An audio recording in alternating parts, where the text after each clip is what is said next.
Okay, good evening everyone. My name is Shubham and welcome to invest with Shubham. तो आज हम एक नया कोर्स स्टार्ट करने वाले जिसका नाम है कंप्लीट स्टॉक मार्केट कोर्स। ठीक है।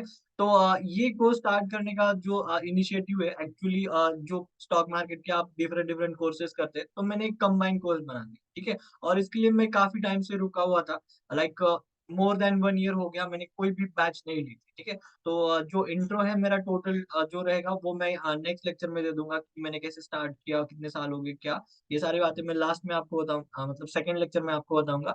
अभी एक शॉर्ट ओवरव्यू ये देता हूँ कि लाइक लेट्स से कि मैंने लास्ट 3 ईयर से मैं पढ़ा रहा हूँ और 4 ईयर से ट्रेडिंग कर रहा हूँ। ठीक है।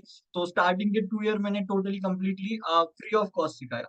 जैसे कि वहां पे सिर्फ डीमैट डीमैट अकाउंट ओपन किया और जो टेक्निकल एनालिसिस था वो फ्री में सिखा दिया था। ठीक है। तो अराउंड 1 मंथ की बैच थी और ऐसे मैंने 2 साल टोटली फ्री ऑफ कॉस्ट सिखाया, फिर 1 ईयर कुछ भी नहीं सिखाया। मतलब टोटली गैप था और अभी ज्यादा रिक्वेस्ट आने के बाद मैं ये बैच स्टार्ट करने वाला हूं। ठीक है। तो जो भी जेन्युइनली इंटरेस्टेड लोग हैं तो उन्हीं के लिए ये बैच रहेगी। और गिन के यहाँ पे 10 स्टूडेंट्स रहने वाले, क्यों? क्योंकि 10 के ऊपर काम करो बट वो सही होने चाहिए। कि ऐसे ही नहीं किया कोर्स फिर गए फिर 1 महीने बाद भूल गए, ऐसे नहीं होना चाहिए। जो आज ये कोर्स मतलब करेगा वो लाइफ टाइम मार्केट कभी छोड़ के नहीं जाने वाला, कभी उसका लॉस नहीं होगा। और different different type of trading कैसे करनी है, कैसे रिस्क मैनेज करनी है, इंट्राडे में कितना अमाउंट वहां पे रहना चाहिए, तो ये सारी बातें वहां पे डिस्कस होने वाली है। ठीक है। तो एक मैं पूरा एनालिसिस करके ये कोर्स बनाया और मोस्ट अफोर्डेबल बनाया और ये यहाँ पे आज स्टार्ट करने वाले हैं। ठीक है। तो स्टॉक मार्केट के बारे में, ओके, आपने बहुत सारी चीजें सुनी होगी, जैसे कि मार्केट में बहुत सारा पैसा है। ठीक है। और मार्केट एक पैसे का कुआं है, यहाँ से बहुत सारा पैसा निकल सकता है। तो किसी के मुंह से आपने ये भी सुना होगी नहीं सब गैम्बलिंग है, एक बहुत सारा लॉस देके जाता है, 90% लोग लॉस ही करते हैं। ठीक है। बट कहीं ना कहीं इन लॉस करने वाले लोगों को भी एक बात पता होती है कि अगर ठीक से मार्केट किया तो हाँ इसमें पैसा है। ठीक है। लॉन्ग टर्म में तो है ही है, सबको पता है कि स्टॉक ऊपर ही जाने वाले हैं, अगर आपने अच्छे स्टॉक पिक किए हैं तो। बट उतना पेशेंस नहीं है अपने पास, अभी हमें क्विक मनी चाहिए, सब कुछ फास्ट है। 10 मिनट डिलीवरी, 5 मिनट डिलीवरी वाले भी बैंगलोर में ऐप आ रहे हैं जो कि पॉसिबल नहीं है, बट सब कुछ अभी क्विक है। तो क्विक रिटर्न्स के लिए लोग शिफ्ट हो रहे हैं इंट्राडे ट्रेडिंग के लिए, वहां पे भी सबकी favourite bank Nifty, Nifty trading, then अभी फिर निफ्टी मिड कैप, सब में लोग कर रहे हैं, ट्राई कर रहे हैं। ठीक है। सक्सेस रेट कितना है सेबी तो हमें टाइम टू टाइम बता ही रही है। तो इसमें कितना कैपिटल अलॉट होना चाहिए, ये सबसे इंपॉर्टेंट चीज है। कभी आपने ये भी सुना होगा कि किसी पर्सन का घर चला गया, 1 साल की मेहनत चली गई, इतने पैसे आपको डालने किसने के लिए बोले थे? ठीक है। एक रिस्क होती है उतनी ही आपने लेनी चाहिए। तो ये जो सारी बात है, मतलब स्टेप बाय स्टेप हमने यहाँ पे कवर की है रिस्क मैनेजमेंट में। कितना पैसा जाना चाहिए, कितना पैसा लॉस होना चाहिए, कितना प्रॉफिट मिनिमम आपको लेना चाहिए।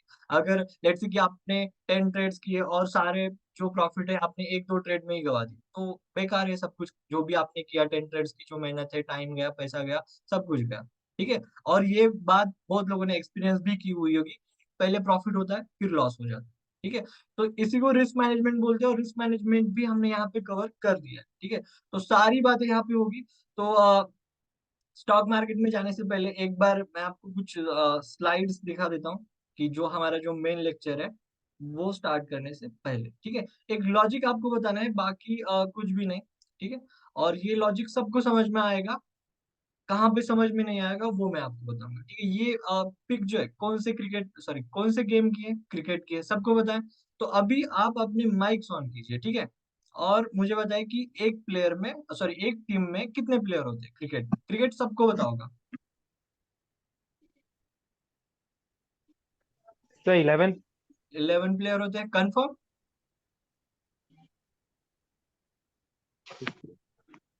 और कोई बताना चाहता 15। है? हाँ। 15 सर। ओके। 15। 3 रिजर्व या फिर 4 रिजर्व, कितने? ओके। ओके। लास्ट टाइम आपने कब खेला था क्रिकेट? बहुत, मैंने भी बहुत साल हो गए खेला नहीं, 4-5 साल हो गए होंगे नहीं खेला मैंने। ठीक है। तो ये जो बात है, देखो क्रिकेट सबको पता है, अभी भी आपने बैट हाथ में लिया तो भी आप इजीली खेल सकते हैं। क्यों? क्योंकि आपको पता है कैसे खेलते हैं, बचपन से आपने खेला होगा। ठीक है। तो जो चीज हमें पता है वो हम इजीली कर सकते हैं। बाद में अभी आप देखोगे लास्ट ईयर में कुछ क्रेज आया था फुटबॉल का। ठीक है। रोनाल्डो, मेसी, ये कुछ अलग लेवल पे इंडिया में भी चल रहा था। और बहुत सारे लोगों को ये दो मतलब सुनील छेत्री भी है, ओके, ये 3 लोगों के अलावा और कोई नाम भी पता नहीं होगा। फुटबॉल में कितने प्लेयर होते हैं, 11 प्लेयर होते हैं एक टीम में, ठीक है। और वो गेम के बारे में भी डिटेल नहीं पता होगा, बट खेलना मतलब जानते हैं बहुत सारे लोग। तो अभी ये आपके सामने एक फोटो है, ठीक है, तो ये कौन से गेम का फोटो है? बेसबॉल। कितने प्लेयर होते हैं इसमें, और कैसे आई खेलते थिंक हैं? 7 होते हैं। नहीं, ज्यादा होते हैं, ठीक है। तो ये बेसबॉल एक ऐसी मतलब गेम है जो कि हम नहीं खेलते, हम बचपन में भी नहीं खेलते। यहाँ पे भी बैट एंड बॉल होता है, ओके। और यहाँ पे भी प्लेयर होते हैं, ये दोनों टीम खेलती है और कोई एक टीम जीतती है, ठीक है। तो ये एक ऐसा गेम है जो कि लेस पॉपुलर है, ज्यादा इंडियंस तो देखते भी नहीं इसकी तरफ, और फेमस भी नहीं है। तो कहने का मतलब जो मीनिंग है वो ये है कि अगर आप क्रिकेट जानते हैं, आप इजीली खेल सकते हैं, ओके। ये लॉजिक जो है, मतलब कि आप बेसबॉल नहीं जानते, अगर मैंने आपको यहाँ पे ग्राउंड पे उतार दिया तो क्या आप खेल पाएंगे? नहीं, ऑब्वियसली नहीं। आपको पता भी नहीं कि किस डायरेक्शन में बॉल को हिट करना है, क्या करना है उसके बाद हिट भी किया तो, ठीक है। कहाँ पे भागना है, वहां पे स्क्वायर रहता है, ओके। सो क्या करना है, गोल भागना है, जस्ट। तो ये जो लॉजिक है सिंपल सा, कि जो चीज हमें पता है वो हम कर सकते हैं। क्रिकेट आपको ग्राउंड में उतार दिया, आप खेल लोगे बस, बट बेसबॉल करोगे नहीं। बट स्टॉक मार्केट में क्या होता है, ये लॉजिक हमें पता भी होता है तो भी फेल हो जाता है। क्यों फेल हो जाता है? क्यों? क्योंकि वहां पे दिखता है पैसा, वहां पे एंटरटेनमेंट, गेम मतलब एंटरटेनमेंट होती है। पर स्टॉक मार्केट एक एंटरटेनमेंट नहीं है, वहां पे दिखता है पैसा। आपको दिखता है कि 10 रुपए का स्टॉक यहाँ पे 20 का हो रहा है, मेरा कैपिटल डबल हो रहा है। 10,000 लगा देता हूँ, हीरो जीरो होगा, 20,000 मिलेगा। चाहे आपको उसके पीछे का लॉजिक पता हो ना हो, किसी ने भी कहीं पे भी मतलब वहां पे ट्रेड दे दिया, आप ले लेते हो, ठीक है। आपको कुछ दिखा वहां पे, श्योर शॉट कुछ भी नहीं है, फिर भी आप ले लेते हो। क्यों? क्योंकि वहां पे आता है लालच, ठीक है। तो जो चीज पता है वो आप इजीली कर सकते हो, जो चीज नहीं पता है वो डेफिनेटली वहां पे आपको कुछ समझ में नहीं आएगा, और वहां पे आपका लॉस होने वाला है, ओके। और यही बात हमें गेम के बारे में तो पता होती है, बट स्टॉक मार्केट के बारे में हम अपना मन एक्सेप्ट ही नहीं करता कि यहाँ पे हमारा लॉस हो सकता है। हम क्या करते हैं, कोई ग्रुप ढूंढते हैं कि चलो यहाँ पे चलते हैं, ये बंदा सही होगा। जिस बंदे का आपको नाम नहीं पता होता, जिस बंदे का आपको फेस नहीं पता होता, वो भी आप टेलीग्राम ग्रुप ज्वाइन करते हो, वो किस बेसिस पे ट्रेड आपको दे रहा है वो भी आपको नहीं पता होता, फिर भी आप किसी को ब्लाइंडली फॉलो कर देते हो। एटलीस्ट मुझे लगता है कि वो बंदा आपको पता होना चाहिए, और वो किस बेसिस पे ट्रेड देता है, उसका टाइम फ्रेम क्या है, प्राइस एक्शन से करता है, इंडिकेटर से करता है, या फिर कुछ अलग स्ट्रेटेजी, उतना तो आपको पता होना चाहिए, ठीक है। तो ये एक आइकॉनिक मूवी का सीन है, आपको सब लोगों को पता होगा, ठीक है। यहाँ पे ये लोग एक छोटा सा प्राइवेट प्लेन चला रहे, ठीक है, ये दोनों लोग हैं। और इनका एक इंस्ट्रक्टर भी होता है जो कि इनको बताता है ये करना है वो करना है, ठीक है। तो ऑलमोस्ट सिमिलर यही कंडीशन आपके साथ होती है, अगर आप कोई रैंडम टेलीग्राम ग्रुप ज्वाइन करते हो, आपका इंस्ट्रक्टर भी उतना होशियार होता है। अभी हर कोई खराब ही नहीं रहता, बहुत लोग अच्छे भी रहते हैं और सही से ट्रेड भी रहते हैं, बट मैंने जितने भी ऑब्जर्व किए, सब लोग मतलब फूल बनाते हैं, ठीक है। कि ऐसे दिया वो झट से हो गया, देन कंटिन्यूअसली एक एक रुपए के बाद आपको अपडेट आएंगे, ये इतना गया उतना गया, और ये ज्वाइन कर लो वो ज्वाइन कर लो, ठीक है। तो अगर आपको प्लेन नहीं चलाना आता है तो क्या होगा, क्रैश तो होने वाला है, पता है, यहाँ पे ये लॉजिक काम आता है, आपको पता है। अब इन दोनों ने डेयर किया कि हाँ इनको चलाना नहीं आता, फिर भी इन्होंने किसी तीसरे बंदे पे ट्रस्ट किया कि नहीं वो बताएगा और हम चला लेंगे, ज्यादा कुछ मुश्किल नहीं है। बट इतना मुश्किल अगर मतलब इतना इजी होता तो हर कोई करता। आपको और एक मिसकंसेप्शन क्या है पता है क्या, कि मेरे पास कैपिटल नहीं है, अगर मेरे पास ज्यादा मतलब 2 लाख 10 लाख अगर होगा तो मैं ये इजिली कर लूंगा, यहाँ पे मैं स्कैल्पिंग कर लूंगा, ज्यादा क्वांटिटी लूंगा।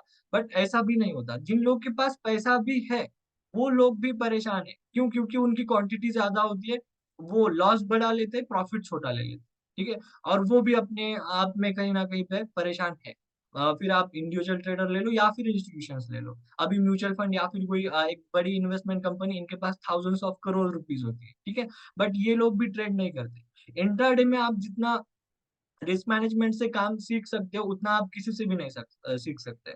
और एक बात आती है साइकोलॉजी, आप एक चीज एक्सेप्ट ही नहीं कर पाते, मतलब ह्यूमन नेचर है, इसमें कुछ गलत बात नहीं है। हम एक्सेप्ट ही नहीं कर सकते कि हमारा लॉस हो रहा है, हमारी स्ट्रेटेजी फेल हो गई, अब हमें यहाँ पे एग्जिट करनी है।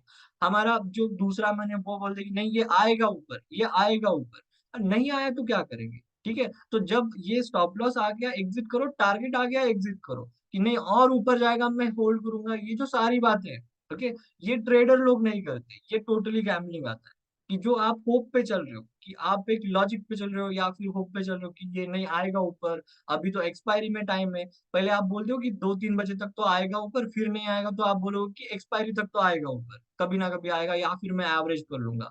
डूबती नाव में आप अपना सामान और बढ़ाते हो, ठीक है। अगर कोई नाव डूब रही है तो उससे एग्जिट करना सही रहता है, बट आप क्या करते हो, अपना और वैल्यूएबल जो मनी होता है वहां पे आप एंटर कर देते हो कि नहीं बाद में आएगी ऊपर, आएगी ऊपर, ठीक है। नहीं आती वो, और आ भी गई तो भी आपको उससे लेना देना नहीं होता, आपने एग्जिट करना ही सही होता है उस ट्रेड से, ठीक है। जहां पे जो प्राइस है उसको फॉलो करो, बाकी कुछ नहीं, आपको सिर्फ मार्केट को फॉलो करना है, किसी के भी ओपिनियन को फॉलो नहीं करना है। कोई भी नहीं जानता ऐसे, मुझे लगता है मार्केट कहाँ जाएगा 100% कोई नहीं जानता, ठीक है। हम जस्ट प्रिडिक्ट कर सकते हैं कि ऐसा हो गया तो ऐसा होगा, और जो भी रहेगा स्ट्रेटेजी के हिसाब से वो यहाँ पे रह सकता है। तो ये बात क्लियर हो गई कि जो बात हमें पता है वो हम अच्छे से कर सकते हैं, और जो गेम हमें नहीं आता उसमें तो हम फेल होने वाले ही हैं। तो इसीलिए हमें स्टॉक मार्केट सीखना होगा पहले, अगर सीखेंगे तो डेफिनेटली कर पाएंगे। ये बात तो क्लियर है अभी तक, कि क्रिकेट का एग्जांपल दिया मैंने, बेसबॉल का एग्जांपल दिया। अगर आपको क्रिकेट खेलना आता है तो आप कभी भी उठ के खेल सकते हो, बट बेसबॉल नहीं खेल सकते, क्यों? क्योंकि पता ही नहीं है। स्टॉक मार्केट का भी ऐसा ही है, ऐसे नहीं कि आपने दो चार शब्द सुन लिया और आप वहां पे चले गए खेलने तो आप जीतोगे, नहीं होगा ऐसा। क्यों? क्योंकि आपसे जो ज्यादा बेहतर प्लेयर है वो ऑलरेडी फील्ड पे है आपको हराने के लिए, फिर वो चाहे एफआईएस हो या फिर अपने डीआईएस भी हो सकते हैं। क्यों? क्योंकि मार्केट में पैसा, नया पैसा छपता नहीं है मार्केट में। हम सब लोगों का पैसा एक जगह पे आता है जिसको हम मार्केट बोलते हैं, फिर जो बंदा स्मार्ट है वो उससे निकाल लेता है, और जो स्मार्ट नहीं है उसका पैसा वहां पे चला जाता है, ठीक है।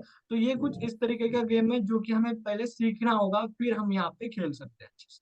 और वहां पे टिक गए तो फिर ऐसी ऐसी लाइफ टाइम वहां पे आप मतलब अर्न कर सकते हो इजी, ठीक है।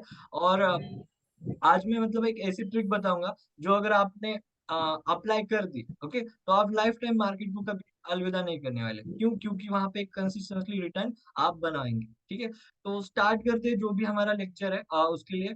और आई होप अभी तक मैंने जो भी पॉइंट समझाने की कोशिश की वो आपको क्लियर है। और मैं यहाँ पे अभी नेक्स्ट स्लाइड यहाँ पे लेने वाला हूँ, जो कि हमारे लेक्चर की फर्स्ट स्लाइड है। ओके, सो ऑफिशियली आज से ही स्टार्ट कर रहा हूँ। और जो नेक्स्ट लेक्चर रहेगा वो मंडे से रहेगा, तो वहां पे हम सेकेंड लेक्चर स्टार्ट कर देंगे, ठीक है। So welcome to invest Vishwam, and then start करते हैं। ओके, ये थोड़ा सा स्लाइड नीचे, ओके, नहीं हो रहा है। लेते next. Okay, so purpose points to be discuss. तो इस लेक्चर में हम क्या क्या देखने वाले हैं? Type of investment, type of investment में क्या होता है वो भी देखेंगे। Return of investment, like market में different different type of investment होते हैं, स्टॉक मार्केट एक अकेला इन्वेस्टमेंट टाइप नहीं है, ओके। और ये सब क्यों लेने वाला हूँ वो भी लास्ट में बताऊंगा, जैसे ये स्लाइड खत्म होती है वैसे। इन्फ्लेशन सबको पता है, महंगाई क्या होती है, उसका रेट क्या होता है, देन उसके बाद शेयर मार्केट क्यों करना है, ओके। ये सबसे इंपॉर्टेंट क्वेश्चन है, क्यों करना है। किसी ने कहा था, when why is clear how becomes easy, okay। क्यों करना है ये अगर पता है तो कैसे करना है इजी बन जाता है, अगर आपके दिमाग में क्लियर है कि क्यों करना है तो। देन स्टॉक मार्केट के बारे में क्या क्या मिथ्स है वो भी यहाँ पे देख लेंगे। And then introduction of share market, तो लास्ट में शेयर मार्केट एग्जैक्टली है क्या वो मैं आपको यहाँ पे बताऊंगा, ठीक है। तो थोड़ा सा बैक टू द स्कूल, यहाँ पे डिटेल में आपको नहीं जाऊंगा, आपका भी टाइम कीमती है, यहाँ पे मैं आपको डायरेक्टली बताऊंगा, ठीक है। सो लेट्स से कि कोई बंदा अगर अपना ग्रेजुएशन कंप्लीट करता है और मार्केट में जाता है, लेट्स से कि जॉब करता है, कुछ अच्छा एक इनकम बनाता है अपना, तो उसको पहले जो सजेशन आएगा वो क्या सजेशन आएगा, कि चलो कुछ इन्वेस्टमेंट करते हैं, ठीक है। खर्चे तो होते रहेंगे, तो बाइक लेगा, घर लेगा, बट कुछ ना कुछ तो इन्वेस्ट कर। तो जो सबसे पहले ऑप्शन आता है इन्वेस्टमेंट का माइंड में वो क्या आता है, ठीक है। तो सबसे पहले आता है बैंक एफडी। ये पेन नहीं चल रहा है क्या? Just a second. हाँ, अभी चल रहा है। हाँ, तो जो सबसे पहले इन्वेस्टमेंट ऑप्शन सबके दिमाग में आता है वो बैंक एफडी, फिक्स डिपॉजिट सबको पता है। तो इसमें जो रिटर्न रहते हैं वेरिएबल रहते हैं, मिनिमम आप 7 डेज से स्टार्ट कर सकते हो, 2.9% की रिटर्न मिलती है, और एनुअली आपको ज्यादा मिलती है, ठीक है। सो वहां पे भी कुछ ट्रिक्स यूज कर सकते हैं, 365 डेज एंड 366 डेज, ऐसे कुछ तो रहता है वहां पे। तो आपको अभी आज की डेट में एनुअली 7% की रिटर्न मिलते हैं, ओके। और ये सबको मिलता है, इसमें कुछ अलग आपको कुछ करना नहीं रहता, आप जस्ट वहां पे अपना फिक्स डिपॉजिट अकाउंट ओपन कर लो, और वहां पे आपको एनुअली उतना उतना परसेंटेज में रिटर्न मिल जाएगा, ठीक है, अच्छी बात है। और जिसको भी रिस्क नहीं लेना है, एक सेफ रिटर्न चाहिए, वो यहाँ पे इन्वेस्ट कर सकता है, एक अच्छा अपना अमाउंट आप यहाँ पे सिक्योर कर सकते हो। हर टूल का एक देखो अपना एक तरीका रहता है, उसका यूज करने का एक स्मार्ट तरीका रहता है। एफडी कब करना चाहिए, कितने अमाउंट का करना चाहिए और कौन से बैंक में करना चाहिए वो भी मैटर करता है। ठीक है, और उसे कब कैसे यूज करना चाहिए वो भी वहां पे इम्पोर्टेंट रहता है। देन आता है आरडी, रिकरिंग डिपॉजिट। ठीक है, तो आरडी क्या होता है, एफडी जैसे ही रहता है, जस्ट यहाँ पे आप वन टाइम इन्वेस्टमेंट करते हो। ओके, और यहाँ पे आप हर महीने, ओके, ईएमआई जैसे यहाँ पे आप हर महीने पे करते हो, इंस्टॉलमेंट रहती है यहाँ पे। ओके, सो ये आरडी रहती है, मिनिमम आपको 6 मंथ की करानी रहती है। एंड देन यहाँ पे आपको जो भी रहेगा रिटर्न एफडी से थोड़ा कम रहेगा, और एक आप यहाँ पे अच्छा बना सकते हो वहां पे भी। देन ईपीएफ आता है, एम्प्लॉय प्रोविडेंट फंड। ये टर्म बहुत लोगों को पता होगी, जो भी लोग जॉब करते हैं उनका पीएफ अकाउंट रहता है। ओके, और वहां पे आपको फिक्स रिटर्न मिलते हैं 8.50, और ये रिटर्न अपडेट भी होते रहते हैं, गवर्नमेंट अनाउंस करती है। और ये एक अच्छी स्कीम कह सकते हैं गवर्नमेंट की तरफ से, कि आपका एक सैलरी से ही डिडक्ट हो जाता है, इसके साथ में आपको ईएसआई भी मिलता है। देन अच्छा रिटर्न मिलता है कंपेयर टू बैंक्स। ओके, तो ये सारी बातें होती है, जस्ट ये सैलराइड पीपल को मिलती है, जो भी लोग जॉब करते हैं और जिनकी भी कंपनी अच्छी बड़ी है, मतलब कि 30 आई थिंक लिमिट रहती है। 30 से ज्यादा अगर आपके पास एम्प्लॉय होंगे तो आपको ये मतलब 100% ये प्रोवाइड करना पड़ता है अपने एम्प्लॉयज को। अब जो लोग जॉब नहीं करते, जिनका लेट्स से की शॉप है, ओके, वो लोग क्या करें, ईपीएफ तो अच्छी बात है, हर महीने हर साल आप कट कर सकते हो, तो उनके लिए होता है पीपीएफ, पब्लिक प्रोविडेंट फंड। तो जो भी लोग सेल्फ एम्प्लॉयड है, जैसे कि शॉप रहेगा या फिर लॉयर रहेगा, डॉक्टर रहेंगे, ठीक है, आर्किटेक्ट रहेंगे, जो भी लोग जॉब नहीं करते, उनके लिए public provident fund PPF account रहता है, सेम एज ईपीएफ वर्क करता है। यहाँ पे भी आपको अच्छे रिटर्न मिलते हैं, और यहाँ पे आप मिनिमम 15 ईयर्स के लिए इन्वेस्ट कर सकते हो। ओके, सो जिनको भी एक लॉन्ग टर्म गोल चाहिए, एक सेफ रिटर्न चाहिए, बैंक से अच्छे रिटर्न चाहिए, यहाँ पे अपना अकाउंट ओपन कर सकते हैं। कुछ नहीं, 18+ चाहिए और आप सिंपली यहाँ पे अप्लाई कर सकते हो। कुछ डॉक्यूमेंट्स लगेंगे, वो जनरल प्रोसीजर वहाँ पे होगी। ठीक है, तो इतना समझ में आ गया। ये एक नॉर्मल है, किसी को चाहिए स्क्रीनशॉट ले सकते हैं। ओके, नेक्स्ट आता है नेशनल पेंशन स्कीम। तो यहाँ पे आप अपना जो बुढ़ापा है वो सिक्योर कर सकते हैं, यहाँ पे आपको पेंशन मिलेगा। ठीक है, गवर्नमेंट एम्प्लॉयज के लिए है, बट जो प्राइवेट लोग काम करते हैं वहां पे आपको चाहिए अगर, तो आप एनपीएस कर सकते हो। यहाँ पे मैंने एक बात लिखी है, मार्केट लिंक। ओके, तो यहाँ पे 8 to 10% के आपको रिटर्न मिलते हैं, बट मार्केट लिंक मतलब क्या?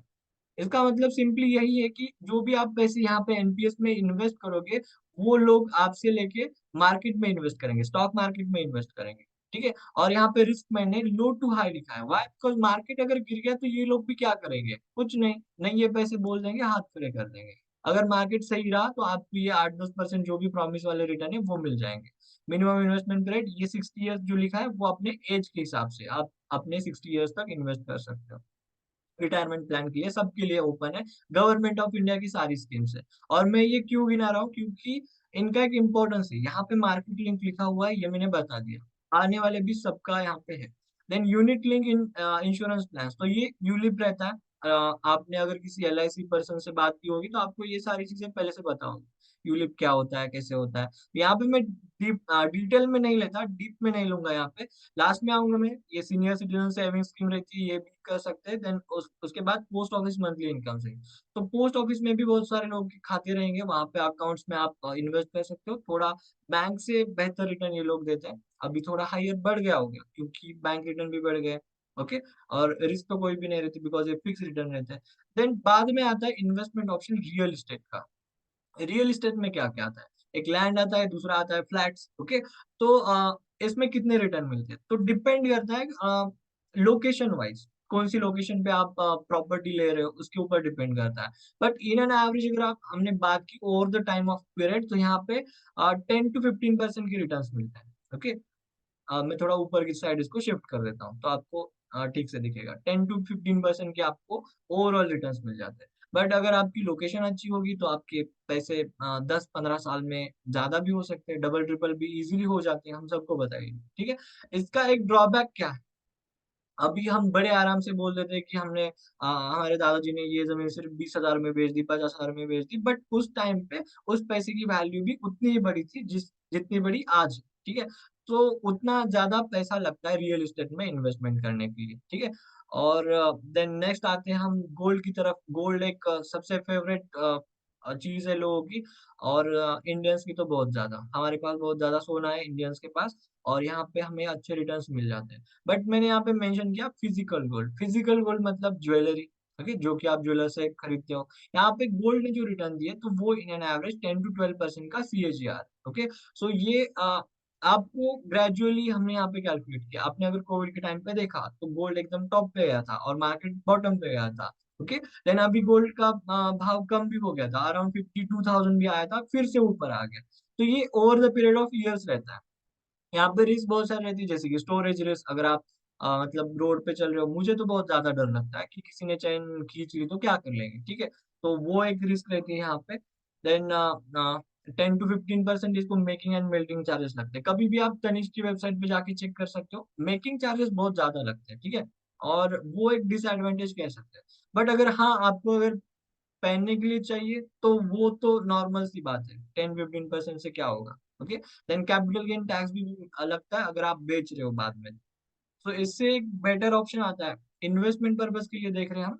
अगर किसी को चाहिए पहनने के लिए तो डेफिनेटली इसी यही ऑप्शन है, दूसरा ऑप्शन नहीं है। ओके, इन्वेस्टमेंट पर्पज के लिए अलग अलग ऑप्शन है। यहाँ पे गोल्ड ETF भी आता है, ये स्टॉक मार्केट लिंक रहता है। यहाँ पे आप डायरेक्टली गोल्ड बीस बाय कर सकते हो। मैंने 2 साल पहले कुछ गोल्ड बीस बाय किए थे, या फिर 1 साल पहले, अभी याद नहीं, किसी दिवाली पे किया था, तो वहां पे मुझे 18% के रिटर्न मिल रहे हैं। ओके, और अच्छे रिटर्न है। 1 साल के अंदर अगर आपको 18% मिल रहे हैं तो काफी अच्छे। बैंक तो 5-8% ही देती है मैक्सिमम। ओके, सो ये भी आप खरीद सकते हो। गोल्ड भी सिंपली इतना ही नाम है, सर्च कर लो मिल जाएगा। 41 रुपीज से आप मिनिमम इन्वेस्ट कर सकते हो। फिजिकल गोल्ड लोगे, मिनिमम आई थिंक 6,000 तो लगेंगे, 1 ग्राम तो करेंगे आप, ठीक है।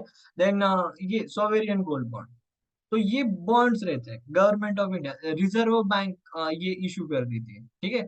इसका जो प्रोसीजर है वो आप स्टॉक मार्केट से भी बाय कर सकते हो, अपने बैंक से भी बाय कर सकते हो। ये बॉन्ड्स रहते हैं, सिंपली पेपर रहते हैं, और वो भी डिजिटल फॉर्मेट में, जैसे आप स्टॉक बाय करते हो उसी तरीके से।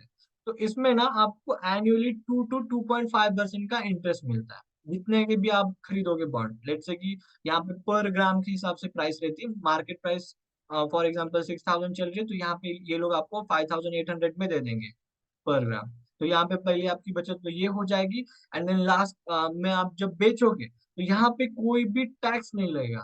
ओके, जो भी लेट से कि लास्ट में जो रहेगा पॉइंट, वो आपको टैक्स बिल्कुल भी नहीं लगने वाला, जो कैपिटल गेन टैक्स बोलते हैं। एक तो आपको 2.5% का इंटरेस्ट हर साल मिल रहा है।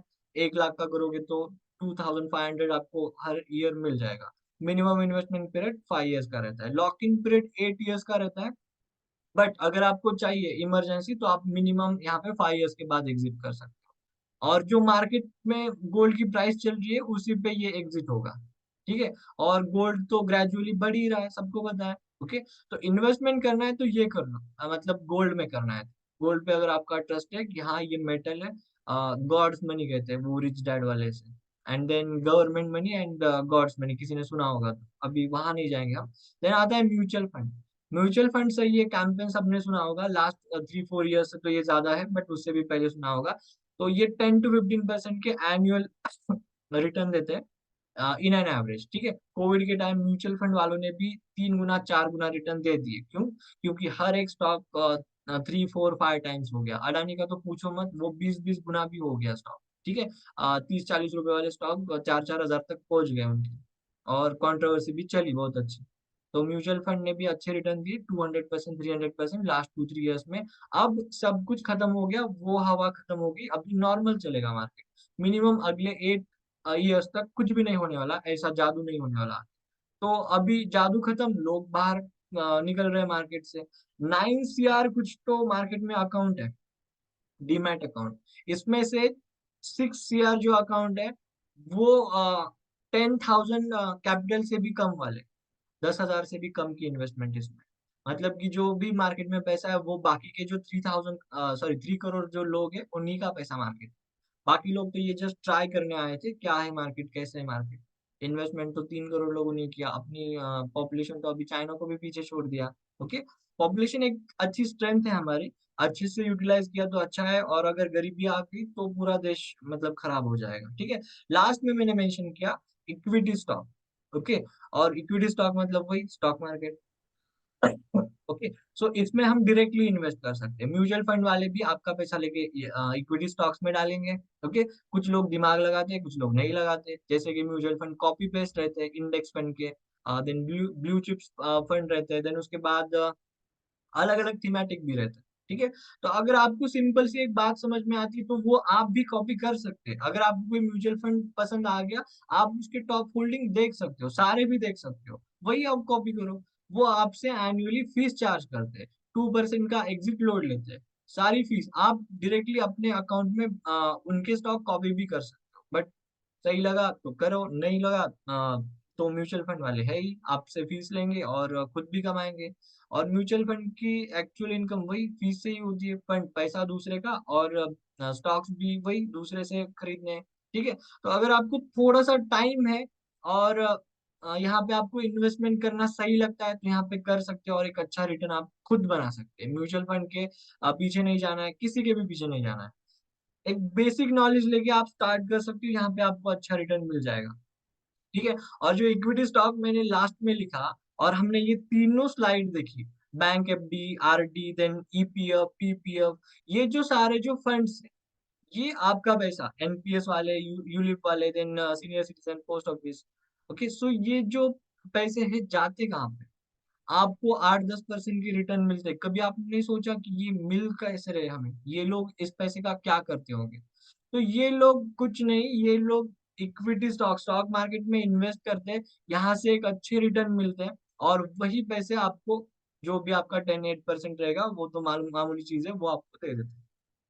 ठीक है। जो भी हमने देखा, ये यूलिप रहेगा, एनपीएस रहेगा, सारे नेशनल पेंशन स्कीम वाले भी सब लोग मार्केट में ही इन्वेस्ट करते हैं। ओवरऑल जो एंड आता है वो मार्केट में ही इन्वेस्ट होता है सबका पैसा। बैंक में भी रहेगा, बैंक आपके पैसे से होम लोन, पर्सनल लोन, ये बाइक लोन सब कुछ दे देगी। जो पैसा बचेगा वो स्टॉक मार्केट में थोड़ा तो पैसा वो लगाते हैं, उनके फंड्स भी आते हैं। ठीक है। तो यहाँ पे हम डिस्कस करेंगे। तो जो ओवरऑल इसका आउटपुट था, ये है कि सारे लोग आपका पैसा लेके स्टॉक मार्केट में ही डालते हैं, वही लास्ट डेस्टिनेशन। ठीक है, क्लियर है? देन यहाँ पे आएगा इन्फ्लेशन। इन्फ्लेशन मुझे बताने की जरूरत नहीं है, सबको पता है महंगाई क्या होती है। एग्जाम्पल के लिए मैंने यहाँ पे ले लिया कि 2020 में पेट्रोल का जो पर लीटर प्राइस था वो 75 था। मैं खुद मतलब यूज किया हूँ तो मुझे पता है। ओके। एंड देन अभी लास्ट में 110 क्रॉस किया था, अभी 106 रुपीज चल रहा है। ये 47% से राइज किया। और यही एग्जांपल मैंने इसलिए लिया क्योंकि इसी के ऊपर बाकी की भी चीजें मैटर करती है। जो भी ट्रांसपोर्ट होता है, लॉजिस्टिक रहता है, वो पेट्रोल डीजल पे ही चलता है। ठीक है। और उससे हर चीज इम्पैक्ट होती है। तो ये तो बढ़ गया 47% से। आपकी सैलरी लास्ट 3 इयर्स में 47% से बढ़ गई क्या? ये तो अभी मैंने लिखा है, लास्ट ईयर लिखा होगा शायद। तो 2 साल के अंदर आपकी सैलरी 47% से बढ़ गई? Obviously not. ठीक है। देन हाँ, किसी की बड़ी भी होगी तो हाँ बता सकते हैं। ओके। देन और क्या क्या? तो लेट्स से कि जो खाने पीने की चीजें रहेगी, तेल रहेगा, सब कुछ बढ़ गया, बट आपकी सैलरी या फिर इनकम नहीं बढ़ता। और जो कोविड के टाइम पे लोगों ने फेस किया, मास रिसेशन था, कंपनीज बंद थी, बहुत प्रॉब्लम हो गए थे। ठीक है। तो ये चीजें भी होती है। और इन्फ्लेशन का जो रेट है वो 6.5% है। ओके। 2020 में उतना था, एंड देन आफ्टर कोविड वो काफी ज्यादा बढ़ गया। और ये जो इन्फ्लेशन वाला रेट है, जस्ट पब्लिक को फूल बनाने के लिए यूज किया जाता है। ओके। इसका इतना कॉम्प्लिकेटेड प्रोसेस है, ये इन्फ्लेशन एग्जैक्टली कैलकुलेट कैसे करते हैं वो बहुत डिफिकल्ट प्रोसेस है। अब अगर आपको चाहिए, इस वेबसाइट पे विजिट करो, आपको मिल जाएगा। ठीक है। और हर चीज का इन्फ्लेशन अलग अलग होता है, बट ये एक ओवरऑल आपको डिजिट पकड़ के थमा देते हैं। देन मंथली बेसिस पे ये कैलकुलेट करते हैं, एंड देन लास्ट मंथ से इस मंथ प्राइस अगर कम रहेगी तो बोलते हैं इन्फ्लेशन कम हो गया, जो कि कम नहीं हुआ होता है। ठीक है। वो बहुत सारे ट्रिक्स यूज करते हैं। तो लास्ट में हम आएंगे why share market, stock market क्यों करना है, जो मैंने बोला था। Okay. When why is clear, how becomes easy. एक पहली बात तो पैसे कमाने के लिए, वो सबके माइंड में क्लियर है कि हाँ, एक एक्स्ट्रा इनकम सोर्स चाहिए पैसे कमाने। दूसरी जो रहेगी, लेट्स से कि स्टॉक मार्केट की जो रिटर्न है वो फिक्स नहीं है, बट जो भी हमने 3 स्लाइड देखी उनसे डेफिनेटली ज्यादा है। क्यों? क्योंकि आपको वो लोग उतना दे रहे हैं, वो कुछ बहुत ज्यादा कमा रहे हैं। एलआईसी का चेक देखा था आपने, डिविडेंड का? समथिंग 8,000 करोड़ कुछ तो अमाउंट था, 1,000 करोड़। ठीक है। उतना ज्यादा इनकम हो जाता है। एल आई सी, ओके, आएगा आगे, वो भी बात आएगी। सो सबसे पहली चीज, आप पैसा अगर कमा रहे हो किसी भी इनकम सोर्स से, तो आपका जो पहला एनिमी रहेगा वो रहेगा इन्फ्लेशन। इन्फ्लेशन अज्यूम करो 7% है, 7%। इसके ऊपर आपको रिटर्न्स मिलने चाहिए। आपने एफडी की, अभी कुछ प्राइवेट बैंक्स आपको 12% का भी रिटर्न देते हैं, ओके, बट सेफ नहीं लगता ना वहां पे। जो नेशनलाइज्ड बैंक है वो 7% अराउंड दे देते हैं, ठीक है। तो एफडी का जो रिटर्न है वो इन्फ्लेशन को कभी भी बीट नहीं कर सकता। आप टेक्निकली कितना भी देखो कि हाँ इतना 1% से कम है, ये है वो है, बट कभी भी एफडी का रिटर्न इन्फ्लेशन को बीट नहीं कर सकता, ये बात जान लो। और आपका जो पैसा है जितने का उतना ही रहने वाला है। अगर आपने 1 लाख इन्वेस्ट किया, 1 साल बाद आपका 1,06,000 हो गया, फिर भी उस पैसे की वैल्यू उतनी ही है जितनी 1 साल पहले थी, ठीक है। 1,06,000, 6% के हिसाब से मैंने कैलकुलेट किया। तो एफडी कराना गुड आइडिया नहीं है। और मैं कोई भी मतलब जो क्रिएटर लोग आपको बोर करते हैं ना, एफडी मत करो ये करो, वो मैं बोलने वाला नहीं हूँ। हर टूल का यूज करने का तरीका रहता है, वो मैं आपको बता दूंगा। लेट्स से कि एक बोलते हैं ना कि इमरजेंसी फंड रखो कोविड जैसे सिचुएशन के, या फिर कोई भी सिचुएशन की है, वहां पे आप एफडी कर सकते हो। और जहां पे चार्जेस नहीं लगेंगे उस बैंक में करो। और कोई भी बैंक में अप टू 5 लाख का डिपॉजिट सेफ है, उसके ऊपर नहीं है, ठीक है। अप टू 5 लाख का। तो आपने अलग अलग बैंक्स में किया तो ज्यादा अमाउंट की करनी होगी तो 5 लाख की कर सकते हो। देन प्रॉफिट अगर आपको कैलकुलेट करना होगा तो यहाँ से इन्फ्लेशन रेट माइनस करके करना होगा, और आप निगेटिव में ही आओगे। तो कभी भी खुश मत होना कि हमारे पैसे बढ़ रहे हैं एफडी में, कभी नहीं बढ़ते। उसकी वैल्यू टाइम के हिसाब से उतनी ही रहती है। बैंक में अगर आपको एफडी से पैसे डबल करने हैं तो 12 इयर्स मिनिमम लगते हैं 6% के हिसाब से। एंड स्टॉक मार्केट में तो आपने देखा होगा एक दिन में 10 गुना भी हो जाते हैं। अभी ये मंडे की बात है, एक पर्सन ने मतलब प्रीमियम ग्रुप के 4 रुपीज पे एक स्टॉक बाय किया और 86 रुपीज पे समथिंग बेच दिया। 16,000 की इन्वेस्टमेंट थी उसके ऊपर 3,17,000 का प्रॉफिट किया, ठीक है। मैं कुछ शॉक हूँ कि इतना कैसे किया। क्यों? क्योंकि वहां पे मैं भी पहले एग्जिट कर देता हूँ। मुझे लगता है 2x हो गया, एग्जिट कर दो, मैं लिमिट ऑर्डर लगा के ट्रेड कर देता हूँ। उन्होंने सारा रैली कवर कर दिया, वो समथिंग 150 के पार गया था, बट उन्होंने 86 पे बेच दिया था। तो 16,000 के 3,17,000 बन गए थे। तो ये भी होता रहता है, जो भी लोग करते हैं उनको पता होगा, जो नहीं करते उनको आगे पता चल जाएगा, ठीक है। तो मल्टी बैगर स्टॉक किसे कहते हैं? जो मोर देन 2x का रिटर्न देते हैं। आपने 10,000 लगाए, वो 20,000 से ज्यादा आपको प्रॉफिट दे रहा है, तो वो मल्टीबैगर हो गया। तो मार्केट में बहुत सारे, मैंने यहाँ पे जस्ट टाटा स्टील लिखा जिसने 300% के रिटर्न दिए। बट अगर आप बाकी की कंपनीज देखोगे, विप्रो, एचडीएफसी, टाइटन, विप्रो का एक बार सर्च कर लेना, विप्रो स्टॉक की स्टोरी सर्च कर लेना नेट पे। आपको 10,000 रुपीज में सम करोड़ के रिटर्न मिल जाएंगे। और है बहुत सारे लोग हैं जिन्होंने ये बनाया 1992 से। विप्रो में इन्वेस्ट किया था आईपीओ के टाइम से, और काफी अच्छे रिटर्न बहुत लोगों ने बनाए हुए हैं। तो अगर आपने कंपनी सही पिक की तो वो आपको अच्छे रिटर्न देगी। और हाँ, आपके 1 लाख भी करोड़ में टर्न हो सकते हैं इजीली अगर कंपनी सही है।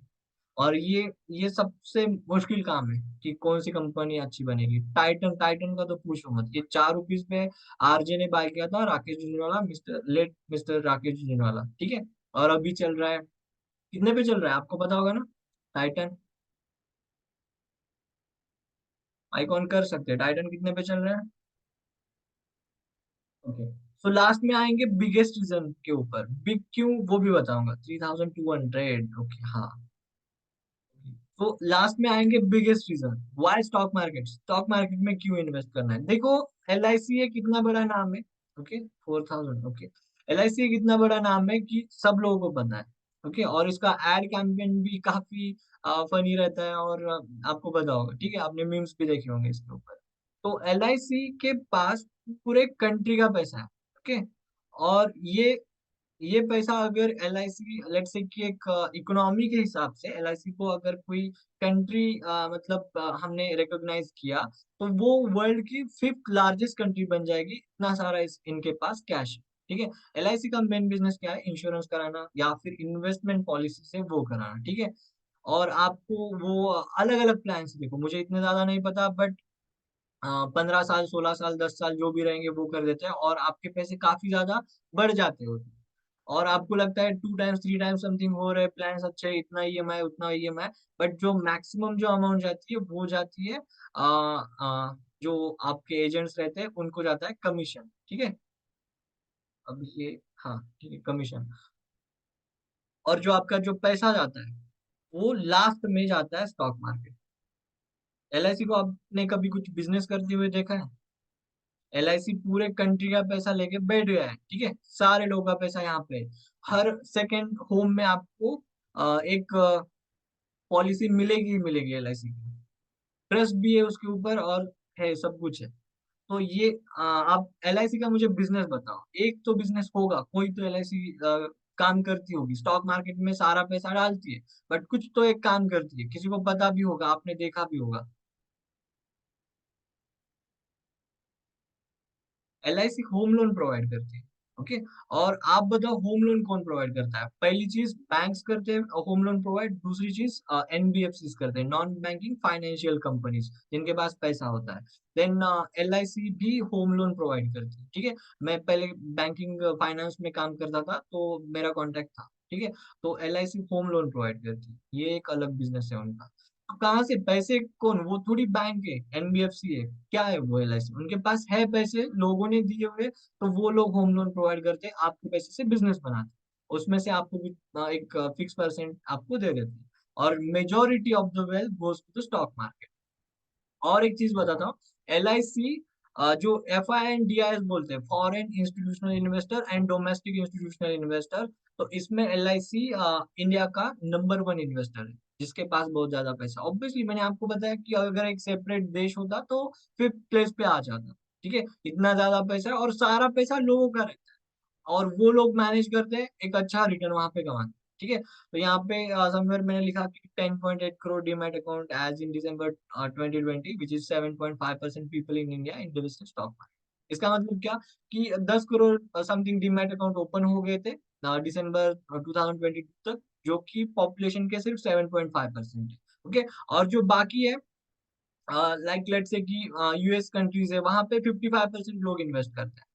और हमारी जो इकोनॉमी है, नहीं, जो स्टॉक मार्केट है वो वर्ल्ड में फोर्थ लार्जेस्ट प्लेस पे आता है, फोर्थ, ठीक है।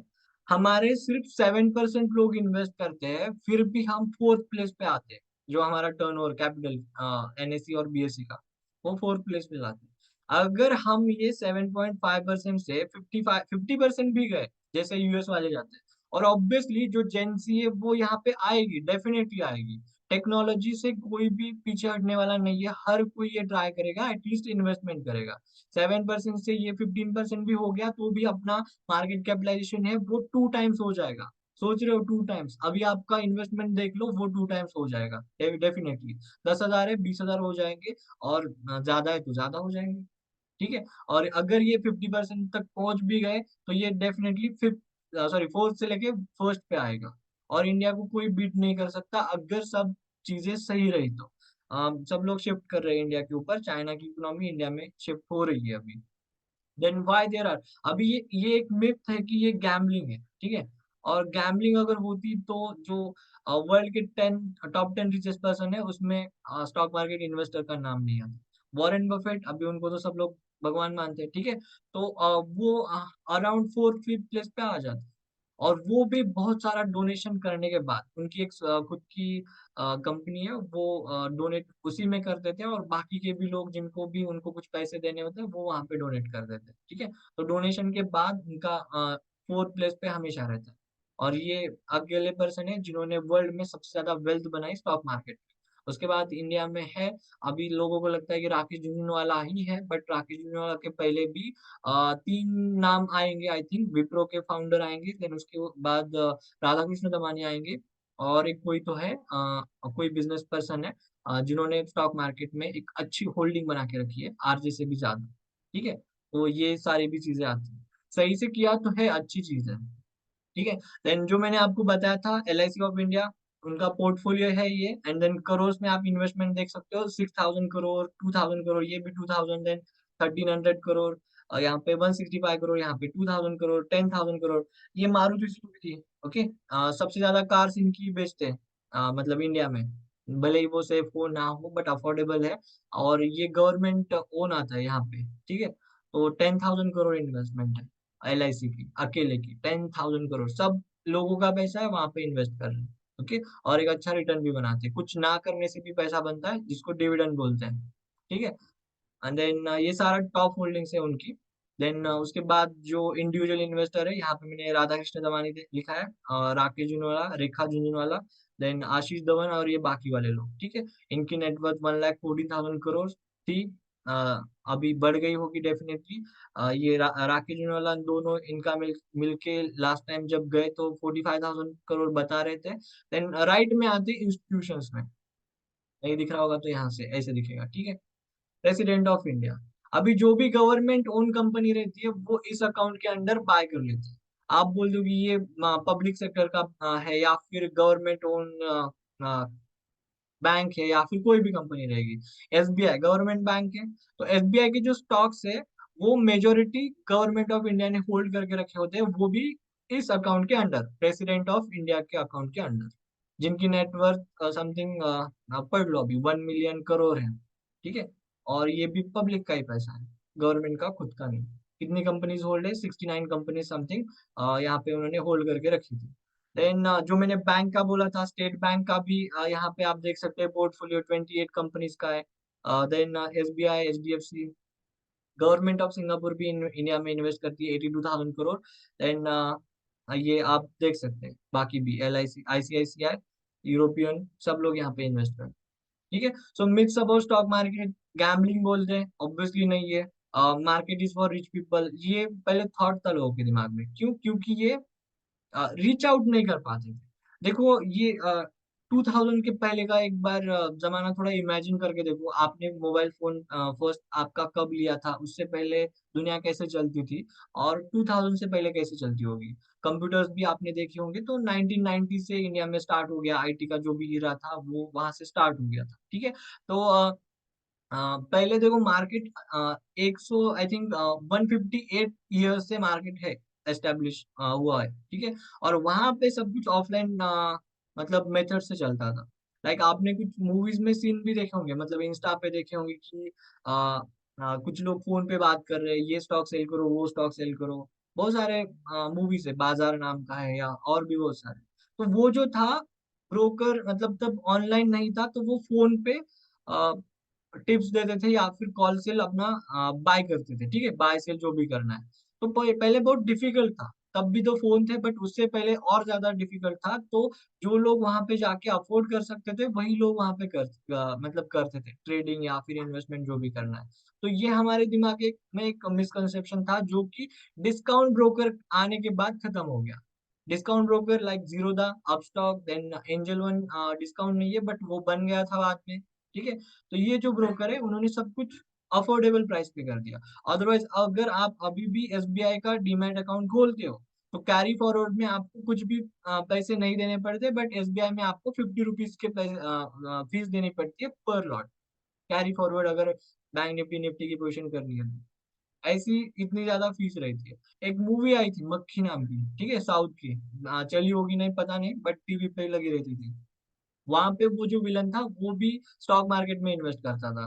तो हर एक मतलब लोगों ने या फिर बॉलीवुड ने हमें यही दिखाया कि स्टॉक मार्केट एक रिच पीपल के लिए ही है, बट डिस्काउंट ब्रोकर आने के बाद ये सब खत्म हो गया, ठीक है। और हम मिनिमम 1 रुपी से भी इन्वेस्ट कर सकते हैं, बट इमेजिन कर लो कि उसका 10 गुना भी हो गया तो कितना होगा, और चार्जेस कितने लगेंगे। तो ये एक अमाउंट कैलकुलेट करके ही हमें इन्वेस्ट करना होता है। मार्केट इज रिस्की, अभी बोलते हैं मार्केट रिस्की है बोलते हैं लोग, बट बैंक्स रियली सेफ है। बैंक्स का देखो एक कैलकुलेशन है सिंपली। कोई भी बैंक अंडर नाइट ये शटर बंद करके बैंक बोल देती है। Like biggest example yes bank का था, ठीक है। शेयर पता है सबको अभी कितने पे ट्रेड कर रहा है, और पहले कितने पे ट्रेड कर रहा था? 300 पे ट्रेड कर रहा था, अभी 11, 8, 9 तक का लो बनाया था समझे, ठीक है। और यस बैंक ये कंट्री की फिफ्थ लार्जेस्ट बैंक थी। फोन पे पता है आपको, फोन पे, जी पे, तो 2000 आई थिंक 17 में यूज करता था जो भी था। यहाँ पे फोन पे सिर्फ यस बैंक का सर्वर था, बाकी किसी का भी नहीं। और यस बैंक करप्ट, तो फोन पे बंद। अभी आपको फोन पे 4-5 बैंक के ऑप्शन मिल जाएंगे यूपीआई आईडीज के, तब एक ही था। और फोन पे का काम आई थिंक कुछ दिनों तक बंद था, जब यस बैंक ने बैंक डिक्लेयर कर दी थी। फिफ्थ लार्जेस्ट बैंक कंपनी का, यहाँ पे सारे सैलरी अकाउंट होते थे।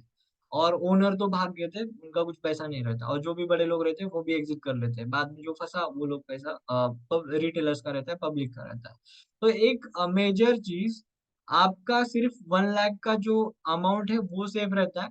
अब ये बड़ा करके 5 लाख का कर दिया। ओके। अभी सोचो, हमें पास आउट होने के बाद लेट्स से कि 6 लाख का पैकेज मिल गया, तो 5-6 लाख तो हमने एक साल में कमा दिए। ठीक है। और हम काम करेंगे एट द एज ऑफ 60। ठीक है।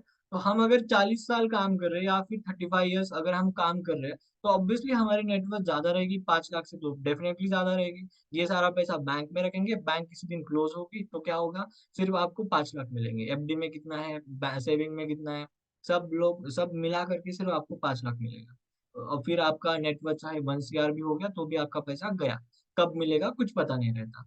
मिलेगा तो सिर्फ 5 लाख मिलेगा, वो भी कब मिलेगा कुछ पता नहीं रहता। और इतनी बड़ी रिस्क आपने जिस दिन अकाउंट ओपन किया होता है उसी दिन फॉर्म पे साइन करके ले ली होती है। अब आप एक बार देखो आपके अकाउंट में कितने अकाउंट में कितने रुपए पड़े हुए हैं। ठीक है। और आपका टोटल अमाउंट देखो और उसमें से 5 लाख माइनस करो। अगर आपकी बैंक करप्ट हो गई तो फिर उतना अमाउंट चला गया। तो बैंक्स भी सेफ नहीं है। अगर आप आपके पैसे दूसरे के पास दे रहे हो तो डेफिनेटली वो उससे कुछ तो करेगा, और इन्वेस्ट करेगा, या फिर लोन देगा, और वो डेफिनेटली सेफ तो नहीं। तो क्या करना है, एक बार सोच लो, गोल्ड में इन्वेस्ट करना है या फिर प्रॉपर्टीज में करना है। प्रॉपर्टी की रेट भी ऊपर नीचे होती है बट आई थिंक सेफ रहता है। और लिक्विड मनी आपको चाहिए, काम करने के लिए पैसे चाहिए होते हैं, ऐसे प्रॉपर्टी में डाल के नहीं बैठ सकते। ठीक है। तो ये एक रिस्क हमेशा रहती है। Requires higher knowledge to trade, higher knowledge नहीं लगता, आपने basic technical and then fundamental सीख लिया बस हो गया। अगर आपको ट्रेडिंग करनी है तो डेफिनेटली वहां पे हायर नॉलेज लगेगा, बट इन्वेस्टमेंट के लिए नहीं लगता। Then stock market, what is stock market? तो देखो ये तो एक बिल्डिंग है एनएससी की, ये बीएससी की। एनएससी 1992 में आया था, अभी 29-30 ईयर्स हो गए। बीएससी 1875 में आया था, 146 ईयर्स। ठीक है। अभी कैलकुलेट किया तो 147 हो गए यहाँ पे। और ये फर्स्ट डीमेटेरियलाइज इलेक्ट्रॉनिक एक्सचेंज था, मतलब कि जो डिजिटलाइजेशन हुआ था वहाँ पे आपके पहले पेपर फॉर्म में शेयर थे, बाद में वो डीमैट में कन्वर्ट हो गए थे। ठीक है। ये सारी चीजें हो गई थी टाइम टू टाइम, जैसे हम अपडेट हो गए ये हो गया। बट स्टॉक मार्केट एग्जैक्टली है क्या, वहां पे होता क्या है? आपने मूवी देखा होगा, कुछ भी बहुत सारी चीजें देखी होगी, बट ये एग्जैक्टली है क्या? तो स्टॉक मार्केट है एक इन्वेस्टमेंट ऑप्शन। ठीक है। एक ब्लैंक पेज चाहिए मुझे, तो मैं ये ठीक है यही पे कर लेते हैं। तो स्टॉक मार्केट क्या होता है, एक इन्वेस्टमेंट ऑप्शन रहता है। कौन सा इन्वेस्टमेंट ऑप्शन? तो यहाँ पे आती है बहुत सारी कंपनीज। ठीक है।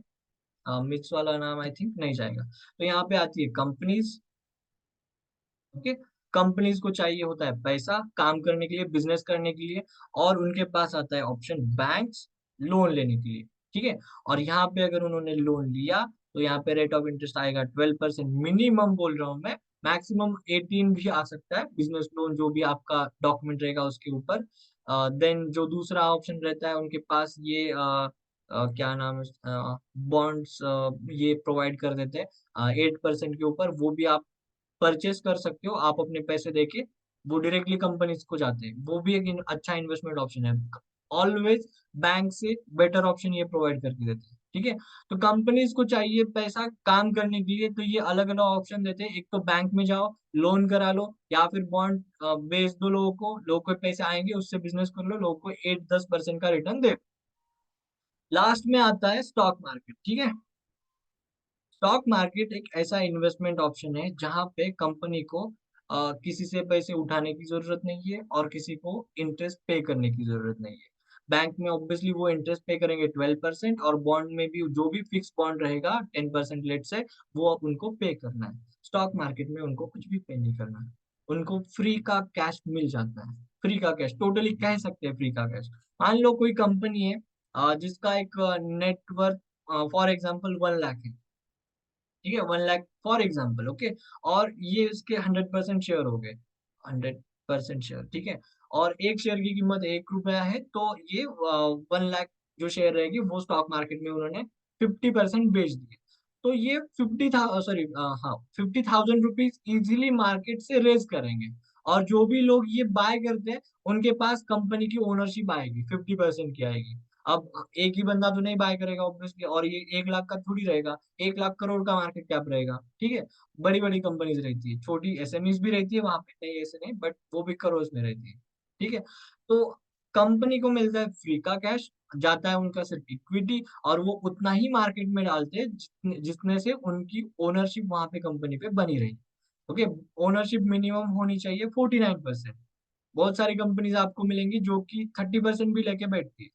क्यों? क्योंकि रूल जो है वो कहता है मैक्सिमम आपके पास होनी चाहिए, जिसके पास मैक्सिमम है वो कंपनी का ओनर। अभी मूवीज में आपने देखा होगा कि कोई तो आ जाता है, हाँ ये मैंने कंपनी खरीद ली, रातों रात उठ जाओ कुर्सी के ऊपर, मैं स्टॉक्स लेके बैठ गया कंपनी के। ऐसा नहीं होता, रियल लाइफ में नहीं होता, ठीक है। अगर किसी बंदे की होल्डिंग 1% से भी ज्यादा चली गई, तो उसको कंपनी को लेटर लिखना पड़ता है कि भाई मैंने तेरे कंपनी के 1% के ज्यादा शेयर ले लिए, और मेरा नाम वहां पे इंटरनेट पे पब्लिश होना चाहिए, न्यूज आनी चाहिए, ठीक है। तो कोई भी ऐसे उठ के किसी की भी कंपनी एक रात में टेक ओवर नहीं कर सकता, ठीक है। ये बहुत सारे मिसकंसेप्शन हमारे दिमाग में है, रियल लाइफ में भी।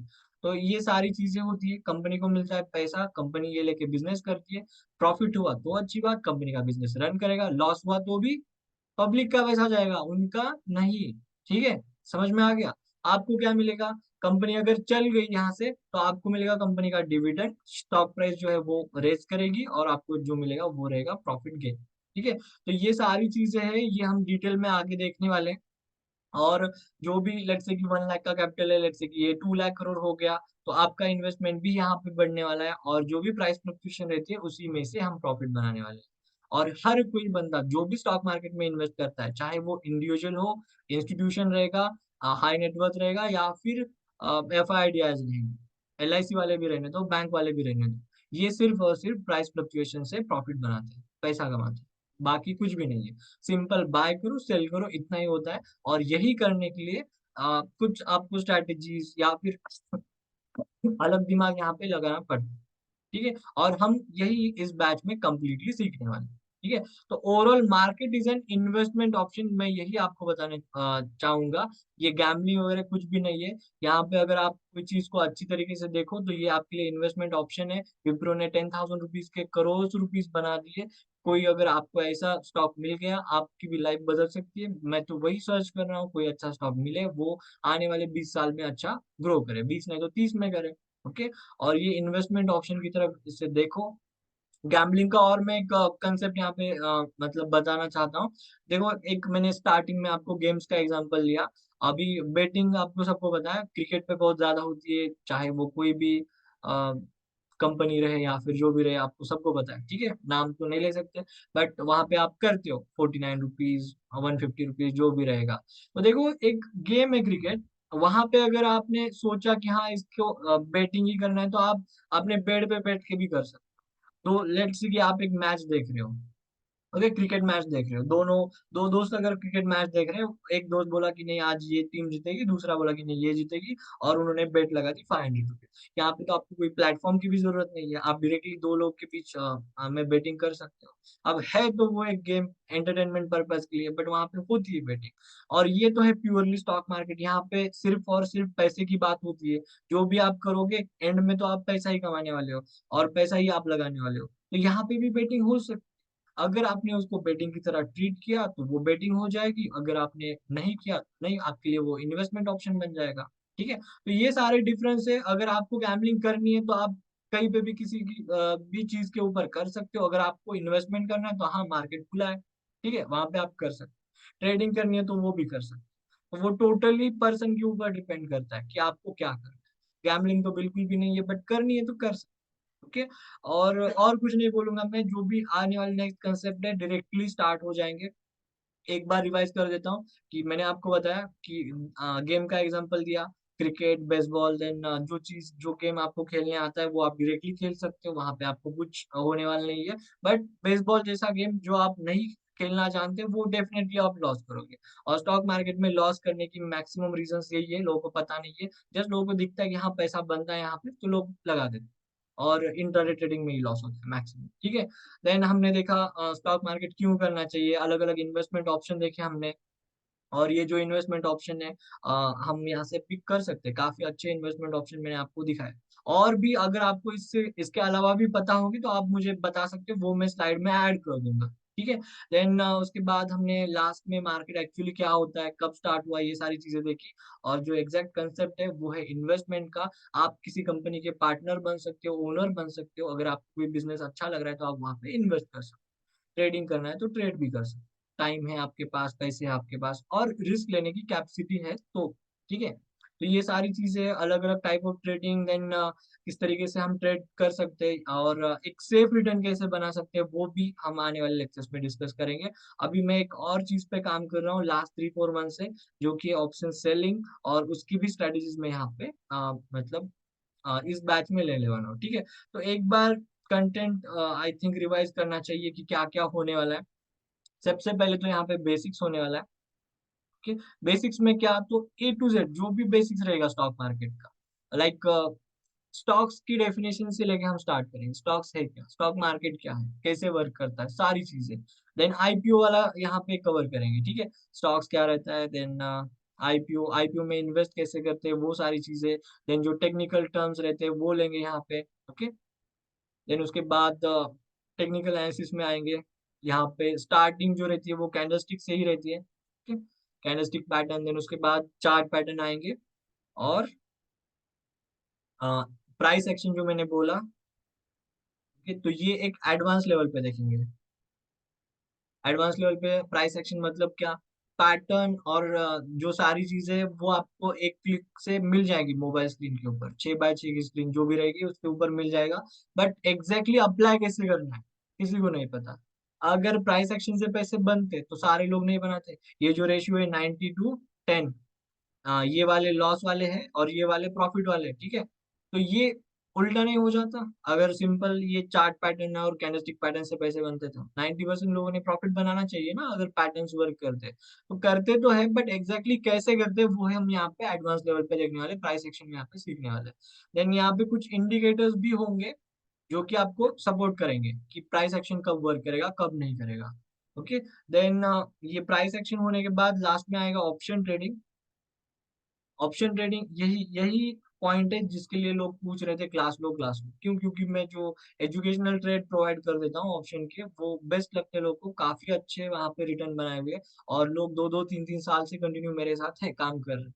अभी जो जिन लोगों को भी काम करने का तरीका पता है, अच्छा लगता है, वो लोग मतलब हमेशा के लिए रहते हैं ग्रुप में। 1 ईयर की मेंबरशिप भी मैंने जस्ट 4,000 में दे दी है। ठीक है। और एक दिन में 7-8 हजार तो इजीली बन जाते हैं। ओके। सो लोग रहते हैं ग्रुप में। और ऑप्शन ट्रेडिंग का जो भी कोर्स है यहाँ पे हम फोकस करेंगे option buying, then option selling के ऊपर भी, दोनों। मतलब कि ये जो कोर्स है A to Z stock market का कवर करना चाहता हूँ, basic, technical, price action on advance level, then उसके बाद ऑप्शन ट्रेडिंग भी। तो यहाँ पे option chain analysis, option chain का जो डेटा है वो सिखाने के लिए लोग 1-1 2-2 लाख भी फीस लेते हैं। और फिर भी मैं बोलना चाहूंगा कि कोई भी जो रियल चीज है वो बताना नहीं चाहेगा। ठीक है। बहुत सारे फीस, अभी एक मार्केट में एक बहुत अच्छे सर है, वो 8 लाख फीस लेते हैं ऑप्शन ट्रेडिंग सिखाने की। और बोलते हैं कि नेक्स्ट 1 ईयर में वो कवर भी करके देंगे। ठीक है। तो ऐसे भी लोग हैं, उनके पास कुछ स्ट्रैटेजी रहेगी, उनको लगता होगा कि वो उतना वर्क करेगा। और मैं बहुत सारे कोर्स करके बैठ गया हूँ, मतलब कि जितने भी आपको मार्केट में बड़े बड़े नाम पता है मैंने सारे किए। अभी लोग पूछते हैं कि आपने कहाँ से सीखा, मैंने सारे लोगों से सीखा। और एट द एंड मैं कहीं पे पहुंच गया, इतना 4 साल भाग के मैं कहीं पे तो आके पहुंच गया। और लास्ट में मैंने ये ऑप्शन ट्रेडिंग का कोर्स किया। नहीं तो मेरे लिए भी बाकी लोगों के जैसे पैसे कमाने इजी हो जाता। बट मैंने 3 साल, मतलब 2 साल फ्री में सिखाया, कुछ भी मतलब चार्ज नहीं किया। Then first year completely free था, दूसरे ईयर में मैंने एक ऑप्शन दिया था, या तो डीमैट अकाउंट ओपन कर लो या फिर 1,000 फीस रखो। क्यों, क्योंकि लोगों को एक्स्ट्रा डीमैट अकाउंट नहीं ओपन करना था। तो यहाँ पे भी 2 years completely free of cost मैंने टेक्निकल एनालिसिस सिखा दिया था। ठीक है। और 1 ईयर का यहाँ पे कुछ भी नहीं पढ़ा है, मतलब लाइव जो बैच थी वो नहीं थी। और अब हम आ गए हैं यहाँ पे अक्टूबर 2023 में, ये कोर्स लेंगे। ठीक है। और यहाँ पे भी हम सिर्फ 10 लोग लेंगे, 10 पीपल, और इन्हीं को बेस्ट बनाएंगे। और मैं ये सारी चीजें बेसिक प्राइस एक्शन टेक्निकल इसीलिए पढ़ाना चाहता हूँ क्योंकि आपके दिमाग में अधूरे आधे जो भी कंसेप्ट रहेंगे वो मैं यहाँ पे पूरा करना चाहता हूँ। जो मेरा पॉइंट ऑफ व्यू है, जो जिस तरीके से मैं कैंडल्स को देखता हूँ, वो मैं आपको बताना चाहता हूँ। आप जो भी जहाँ से भी सीख के आओगे वो थोड़ा सा बाजू में रख के एक बार मेरा यहाँ पे आप सुन लेना, आपको सही लगे वो आप अप्लाई कर सकते हो, ठीक है। और इन्हीं को बेस्ट बनाना है, जो भी आएंगे जेन्युइन रहेंगे सीखने के लिए वही लोग यहाँ पे रहेंगे। और मुझे क्या है, ये जूम का सब्सक्रिप्शन मैंने 25,000 में खरीदा, ये 1 साल रहता है। और जितने ज्यादा लोग आएंगे उतना मेरे लिए अच्छा है, बट मुझे चाहिए सिर्फ 10 लोग जो कि जेन्युइनली इंटरेस्टेड, ठीक है। तो लास्ट में आते हैं एट द एंड फीस के ऊपर। तो फीस मैंने 10K फीस रखी है इस बैच के लिए, ठीक है। और ये आप 2 पार्ट में पे कर सकते हो, एक जो टेक्निकल पार्ट रहेगा उस तक, और उसके बाद जो ऑप्शन का रहेगा वहां पे 5K, ठीक है। एंड देन इसके बाद वाली जो बैच है, कुछ लोग पूछ रहे थे बीच में दिवाली है तो कैसे करेंगे। देखो मेरे पास है प्लान 10 to 12 लेक्चर्स का, और हर लेक्चर रहेगा 2 आवर्स का, okay, 2 hours. Maximum let's say कि 2 आवर्स, 1.5 घंटे तक हम लेंगे। 8 to 9:30 इसका टाइमिंग रहेगा, 8 PM to 9:30 PM, ठीक है, डेली रहेगा। और यहाँ पे हम सब कुछ कवर कर लेंगे, ज्यादा कुछ होता नहीं है। जो मेन चीज रहती है वो मैं डायरेक्टली बताऊंगा, कुछ भी टाइम पास नहीं करने वाला। एग्जैक्ट पॉइंट के ऊपर आऊंगा, जहां पे एग्जांपल देने की जरूरत है वहां पे एग्जांपल दूंगा। आपका टाइम भी कीमती है, मेरा भी कीमती है, तो मैं आपका बिल्कुल भी टाइम पास नहीं करने वाला, एग्जैक्ट जो पॉइंट है वही सिखाऊंगा। लाइक लेट्स से कि ऑप्शन चेन स्टार्ट किया, ऑप्शन चेन में भी डायरेक्टली पॉइंट पे आऊंगा, ठीक है। टाइम पास बिल्कुल भी नहीं होने वाला। इसलिए मुझे पता है 10 से 12 दिन में कवर होगा, बट अगर आपको टाइम लगा तो हम ये डिवाइड कर लेंगे 7 दिन और 7 दिन में। लाइक लेट्स से कि 1 वीक हम completely basic technical and price action, ये तीनों चीज हम पहले हफ्ते में कवर करेंगे। बीच में दिवाली की छुट्टी आएगी और दिवाली के बाद हम 7 दिन कर सकते। अगर आपको एक फ्लो में करना है तो ये 10 और 12 दिन में भी हो जाएगा दिवाली से पहले। बट अगर आपको दिवाली चाहिए और बीच में गैप चाहिए प्रैक्टिस के लिए, तो ये मेरे पास प्लान है 7 और 7, मतलब कि 2 हफ्ते, एक हफ्ता दिवाली के बाद और एक हफ्ता दिवाली के पहले। मंडे से स्टार्ट कर रहे हैं हम, 30 से 30 अक्टूबर से, और हम सब कुछ कवर करेंगे। जो भी पॉइंट रहेगा आप डायरेक्टली लाइव पूछ सकते हो, अभी भी आपके माइक ऑन है, कुछ भी डाउट रहेगा आप पूछ सकते हैं। और जो लोग पूछ रहे थे नेक्स्ट बैच का क्या होगा, तो आई थिंक मैं आने वाले 2-3 महीने कुछ बैच नहीं लेने वाला, ठीक। कोई कोई बैच नहीं, क्यों? क्योंकि मेरा फोकस कंप्लीटली ट्रेडिंग के ऊपर है। मैं पढ़ाने में अपना टाइम नहीं वेस्ट करना चाहता। बट जो लोग जेन्युइनली मुझे जानते हैं, जो ट्रेडिंग कॉल लेते हैं, उनको पता है वो लोग सीखना चाहते हैं, तो उन्हीं के लिए मैंने ये बैच स्टार्ट की, सिर्फ 10 लोगों के लिए। जो भी जेन्युइनली इंटरेस्टेड है वो आ सकते हैं, और उनके लिए मैं ये बैच अरेंज कर रहा हूँ। अदरवाइज मैंने फ्री में पढ़ा के देख लिया, मुझे अच्छे रिजल्ट भी मिले। देन बाद में मुझे समझ में आ गया कि और थोड़ा डेवलप करते हैं, ठीक है। और एक अनदर लेवल पे मैं आ गया, और यहाँ पे मैंने एक फाइनल एक कोर्स बना दिया, ठीक है। और ये भी एक ही होगा, 3 महीने तो एटलीस्ट कोई नहीं आएगा कोर्स आने वाला। और उसके बाद भी आएगा तो डेफिनेटली इस प्राइस पॉइंट पे नहीं आने वाला। जो टेक्निकल वाला है वो मिनिमम 7 के रहेगा, ऑप्शन का मिनिमम 10 के रहेगा, ठीक है। इस हिसाब से मैं वो दोनों स्प्लिट कर दूंगा वहां पे। इस तरीके से आगे वाले प्लानिंग है। तो अगर आपको अभी ज्वाइन करना है कर सकते हैं, मैं आपके हिसाब से ये 10 दिन या फिर ये 14 डेज 15 डेज के हिसाब से ये अरेंज करता हूँ। आपके ऊपर है, आप कैसे सीख रहे हो, कितना टाइम लग रहा है हर लेक्चर को, उसके हिसाब से। और मैं तो चाहता हूँ कि ये 2 हफ्ते में हो जाए। और जो दिवाली वाला जो पीरियड रहेगा वहां पे मुझे आपसे चाहिए रिजल्ट्स, किस बात के, जो हमने ये 7 डेज में सीखा है। यहाँ पे होमवर्क भी देने वाला हूँ मैं आपको।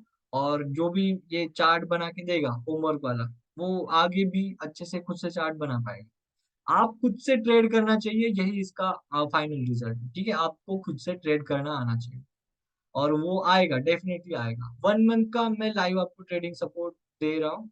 प्लीज पेन यूज मत कीजिए, ठीक है। ये ग्रीन पेन ने जूम यूजर, खुद का नाम तो लगाया नहीं, ठीक है, जूम यूजर, बट ठीक है। तो 1 मंथ का मैं यहाँ पे लाइव मंथ सपोर्ट रहेगा। जो भी हमने सीखा वो मैं आपको अप्लाई करके दूंगा। लाइक लेट्स से कि हमने कुछ स्ट्रैटेजीज यहाँ पे सीखी,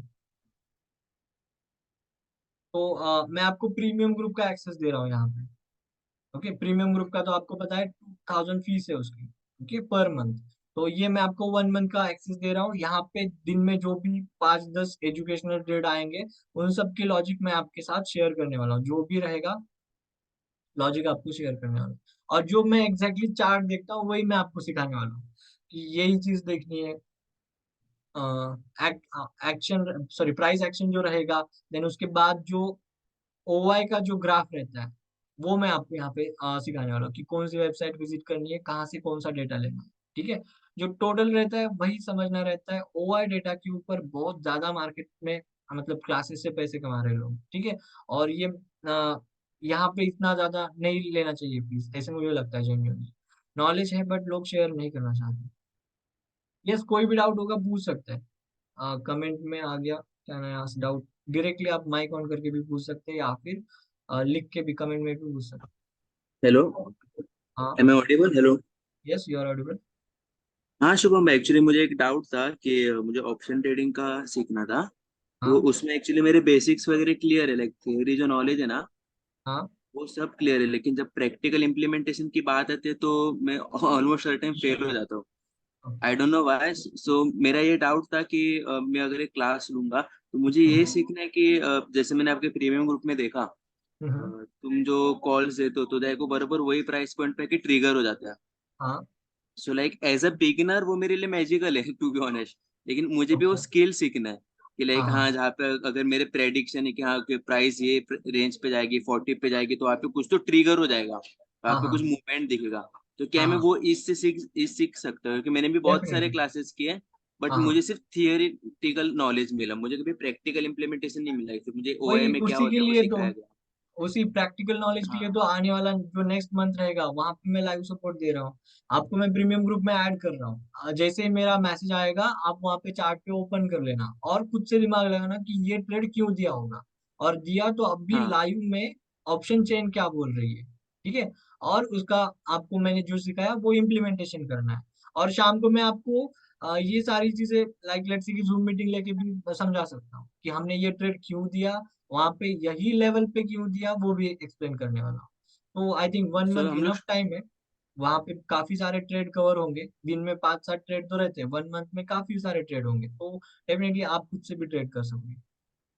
okay bro, so in the I mean strategies वगैरह भी मिलेंगे क्या हमें, लाइक हाँ, डेफिनेटली स्ट्रैटेजीज के लिए तो एंट्री क्लासेस है। Exit and all? हाँ, या एंट्री एंट्री एग्जिट एग्जिट सब। And all? एंड देन जो आपने बताया कि प्रॉफिट नहीं बना पाते खुद से अगर किया तो, आपको पता तो हाँ सब हाँ है बट प्रॉफिट नहीं। वहां पे एक ही चीज आती है, डिसिप्लिन। ठीक है। वो अगर सही हाँ। से किया तो होता है। देन ट्रेडिंग साइकोलॉजी भी आती है। बहुत सारे लोग क्या करते हैं, 10-12 ट्रेड करते हैं, कुछ हाँ, अच्छा प्रॉफिट भी बनाते हैं, मुझसे कुछ नहीं ओवर ट्रेड बनाते, बहुत हो जाते हैं इसलिए ओवर ट्रेड बेसिकली। होता है। तो वही सारी चीजें हैं जो कि क्या होता है, आप पूरी दुनिया घूम के आते हैं। ठीक है। और लास्ट में उसी पॉइंट पे आ जाते हैं। तो कहीं ना कहीं आप हर एक स्ट्रैटेजी ट्राई करते हो, हर यूट्यूबर को देखते हो कौन सी बेस्ट स्ट्रैटेजी है, ये वो मूविंग एवरेज पे। Correct correct. लास्ट में हाँ आपको एक बात रियलाइज होती है कि नहीं, ये चीज वर्क करती है, एक को मैं पकड़ लूंगा और इसी के ऊपर बेस्ट काम करूंगा। ठीक है। जो भी ये रिजल्ट देगा ये मैं मार्क करके रखूंगा, एक्सेल बनाऊंगा, जो भी रहेगा। और वही होता भी है maximum. Most of the time आपको ज्यादा डिटेल में जाने की जरूरत भी नहीं होती इजी मनी बनाने के लिए। अगर आप लेट्स से कि सेटिस्फाइड हो एक 10% मंथली रिटर्न से भी, तो भी 10 महीने में आपका कैपिटल जो है वो डबल हो जाएगा। ठीक है। फिर आपको एक आदत डालनी है, आपको करना है लेट्स से कि 10,000 से आपने किया, तो वही आपको कंसिस्टेंसी करते रहना है। बाद में आपने 1 लाख से किया, ठीक है, और बाद में आप 10 लाख से भी करोगे। तो ये जो चीज है, मतलब 10-10 मंथ के बाद आपका कैपिटल डबल हो जाएगा, वो भी जाएगा, 10 के बजाय 12 लग जाएंगे। बट ये जो एक बार आदत पड़ गई 10% मार्केट से लेने की, ये आपको एक लॉन्ग टर्म में अच्छा गोल प्रोवाइड करके देगा। एंड मैंने ये बहुत लोगों को बताया कि देखो, ऑप्शन में क्या होता है, 10% मतलब 2 मिनट का काम है। यहाँ पे 10 रुपीज का जो स्टॉक है वो 11 भी हो गया तो हो गया ना 10%। ठीक है, समझ में आ गया। बट ये चाहिए नहीं किसी को, जो मैं बोल रहा हूँ ये इजी रिटर्न चाहिए नहीं किसी को। और आपने यहाँ पे 1000 क्वांटिटीज भी ले लिए, 10,000 का ले लिया, 11,000 पे बेच दिया, 1000 रुपीज मिल गए, 10% का रिटर्न मिल गया। सेटिस्फेक्शन नहीं है लोगों को इसके ऊपर। चाहिए तो सब कुछ एक ही दिन में चाहिए, और लास्ट में कुछ गलत कर बैठते हैं। ठीक है।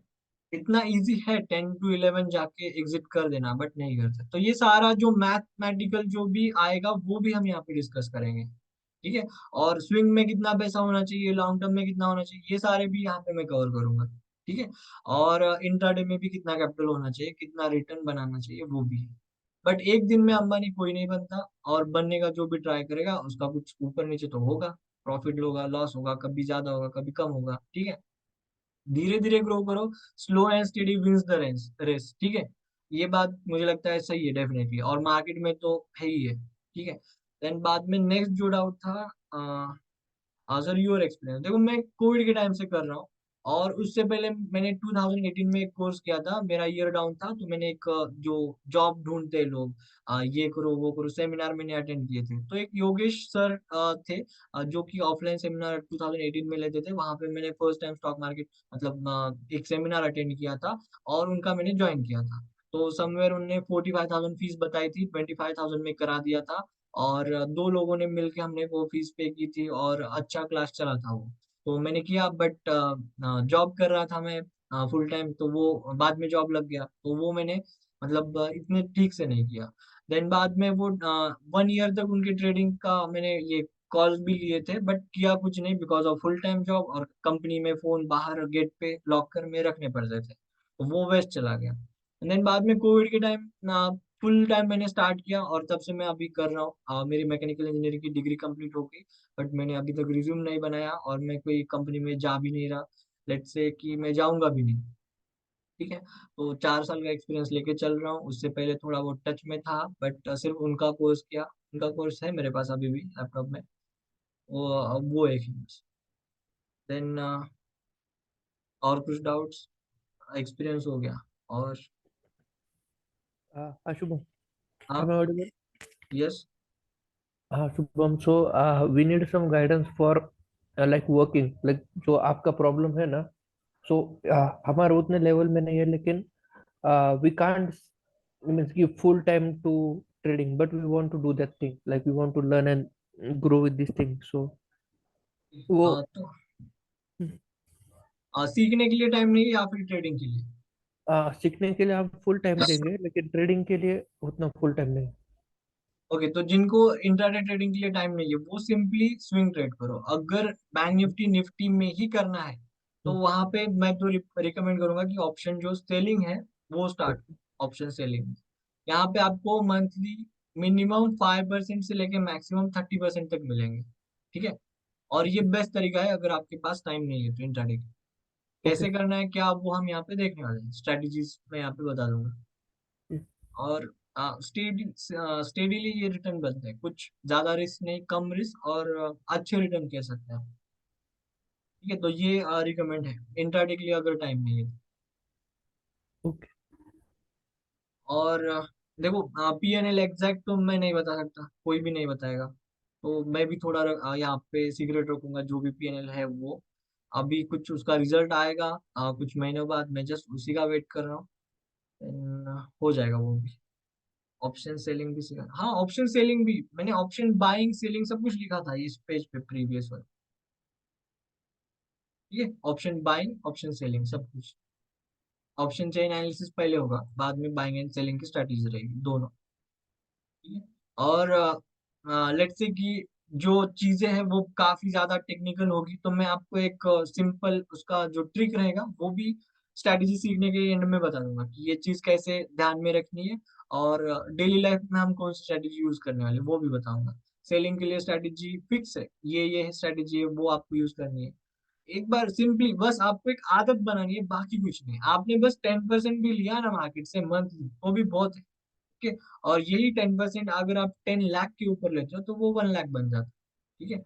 और हर महीने 10% बनाते जाओ, आपका कैपिटल बढ़ते जाएगा, 2x होते जाएगा। अभी मैं अपने जो मतलब रिजल्ट है वो भी पब्लिश, मतलब ऑब्वियसली डेली पब्लिश करता हूँ, बट मैं अभी कर रहा हूँ काम ऑप्शन सेलिंग के ऊपर, और वो भी पब्लिश कर दूंगा। गैमा थीटा डेल्टा, हाँ ये भी गैमा थीटा डेल्टा सब कुछ आएगा, ऑप्शन ग्रीक भी आएगा, सब कुछ आएगा। आप बस नाम बताइए, वो सब कुछ मैं यहाँ पे लूंगा। ऐसे मान लीजिए कि एक मैजिकल बैच है 10 लोगों की, आप स्ट्रैटेजी का नाम बताइएगा, मैं यहाँ पे कवर कर लूंगा। ये तो पहले से है मेरे सिलेबस में। थीटा डेल्टा गामा सब कुछ यहाँ पे पढ़ाने वाला हूँ। और फिर भी अगर आपको लगता है कि ये स्ट्रेटेजी सीखनी है, आपको नाम बता दीजिएगा, मैं वहां पे आपको कवर कर दूंगा। और कुछ? Stock trading. स्टॉक देखो, टेक्निकल एनालिसिस है वो स्टॉक के ऊपर भी काम करता है, इंडेक्स के ऊपर भी करता है, क्रूड ऑयल के ऊपर भी करता है, हर जगह करता है। यूएस मार्केट में भी करेगा, इंडियन मार्केट में भी करेगा। स्टॉक के ऊपर ट्रेडिंग करनी है तो मैं वो भी बता दूंगा। सेम पैटर्न सब जगह वर्क करेंगे और सेम तरीके से वर्क करेंगे। कुछ जो चीजें चेंज होगी वो हम डिस्कस कर ही लेंगे। हाँ, मैं ब्रेकआउट पे ही ट्रेड करता हूँ और मैं ब्रेकआउट स्ट्रेटेजी ही बताऊंगा। और मैं ब्रेकआउट ट्रेड क्यों करता हूँ वो भी बताऊंगा। और उसमें भी दो टाइप आते हैं, तो मैं फर्स्ट वाला प्रीफर करता हूँ। और इन केस कभी स्टॉप लॉस हिट हो गया तो मैं सेकंड वाला स्ट्रेटेजी यूज करता हूँ। वो सारा सब कुछ यहाँ पे डिटेल में, लाइक लेट्स से कि जो भी मैंने इन 4 साल में सीखा है मार्केट से, मैं सब कुछ आपको यहाँ पे सिखाने वाला हूँ। और आपको एडिशनल सीखना होगा तो वो भी आप पॉइंट मेंशन कर सकते हैं। बाद में ऐसी बैच होने वाली है ही नहीं, लिमिटेड रहेगा। इसी की रिकॉर्डिंग हम अपलोड कर देंगे फिबोनाची रिट्रेसमेंट। ठीक है, फिबोनाची भी कवर कर लेंगे। जो आप बोलोगे वो यहाँ। ठीक है। ज्यादा सब लोग 10 पॉइंट मत दो, नहीं तो बैच 1 महीने का हो जाएगा। हाँ, आरएसआई भी लेंगे। अब बेसिक बेसिक जो इंडिकेटर है, देखो एमएसीडी मैं यूज नहीं करता। एक लॉजिक बताऊं आपको। जो चीज सब लोग यूज कर रहे हैं ना, ज्यादा लोग यूज कर रहे हैं, क्राउड यूज कर रहे हैं ना, वो मार्केट में कुछ टाइम तक वर्क करती है, फिर वहां पे ऑपरेटर आ जाते हैं। और वो ऑपरेटर आपका स्टॉप लॉस जानते हैं, वो आपको एग्जिट कर देंगे मार्केट से। ठीक है। तो जो स्ट्रैटेजी मिनिमम लोगों के पास है, जो ज्यादा लोग यूज नहीं करते, वो हमेशा वर्क करती है। और मार्केट में ये सारी चीजें साइकिल में चलती है। अभी ये स्ट्रेटेजी चल रही है, कुछ दिन तक चलेगी, देन उसके बाद फेल हो जाएगी। प्राइस एक्शन भी मैंने खुद ऑब्जर्व किया। मैं 9 to 9 नहीं, मैं पहले से बैठता हूँ 8:30 8 बजे ही बैठ जाता हूँ और 4 बजे उठ जाता हूँ यहाँ से। ठीक है। तो बहुत कुछ मैंने लाइव ऑब्जर्व किया। आप देख के भी बहुत सारी चीजें सीख सकते हो मार्केट से। कैंडल्स बोलती है, बस आपको वो सुनना आना चाहिए। अ, जो पेमेंट की डिटेल है वो डायरेक्टली यूपीआई से आप कर सकते हो। या फिर क्यूआर कोड भी है, वो मैं आपको व्हाट्सएप पे भेज दूंगा। आपको आपके पास मेरा नंबर होगा ही, मैंने ग्रुप में डाला था। हाँ, मैं जो यूज करता हूँ वही मैं आपको इस बैच में सिखाऊंगा। ठीक है। और कुछ क्वेश्चन हो गए पूछ सकते हैं कमेंट में या डायरेक्टली माइक ऑन करके। और क्वेश्चन नहीं है तो हम आते मीटिंग एंड कर देते। अभी कितने लोगों ने फिक्स किया था? ओके, मैसेजेस भी आ गए। तो सीट कंफर्म करो। मिनिमम आप 2 पार्ट्स में पेमेंट कर सकते हो।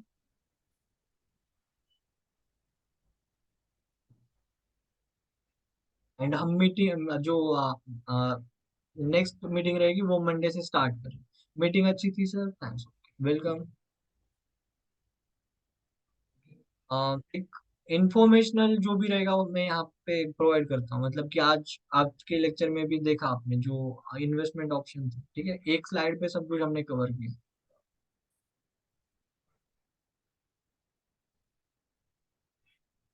ओके। किसी को कुछ डाउट क्वेश्चन? अगर नहीं रहेंगे तो एंड करते हैं, मंडे को हाँ, मिलते हैं। हाय और शुभम। Okay bye. uh, हाँ actually, I'm having a doubt regarding opening a demat account. हाँ। So we'll take. ये आवाज नहीं आ रहा है आपका।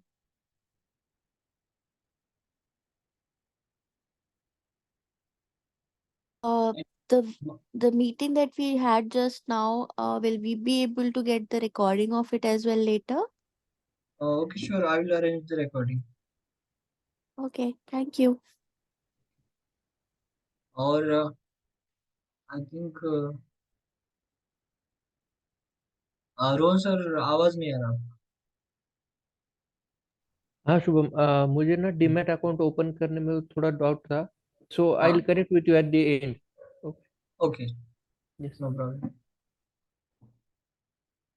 ठीक है। और किसी को कुछ question? No questions, so close करते हैं मीटिंग।